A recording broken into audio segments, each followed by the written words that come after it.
જલ્દી જાગવું હંમેશા જ ફાયદેમંદ છે, પછી અહમથી હોય કે વહેમથી. જે વ્યક્તિ બીજાની વિશેષતાઓથી શીખે છે, ના તો એને ઈર્ષા હોય છે ના તો જલન. એ વ્યક્તિ બધાથી વધારે સમજદાર હોય છે.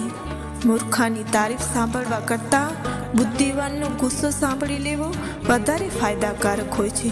લોકો શું કહેશે એનાથી બહાર નીકળવું જ જિંદગીની પહેલી પરીક્ષા છે. જો તમારો કોઈ શત્રુ નથી, એનો મતલબ એમ છે કે તમે એવી જગ્યા પર ચૂપ રહ્યા છો જ્યાં તમને બોલવું જરૂરી હતું. નમક જેવું કિરદાર બનાવો.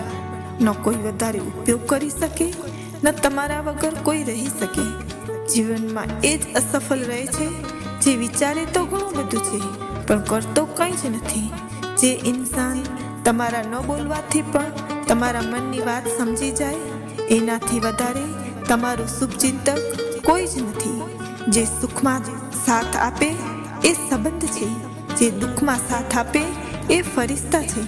જ્યારે તમારા વિરોધીઓ વધી જાય ત્યારે સમજવું કે કામયાબી નજીક જ છે. આપેલી જુબાન અને કામ આવેલા ઇન્સાનને ક્યારેય ન ભૂલવું જોઈએ.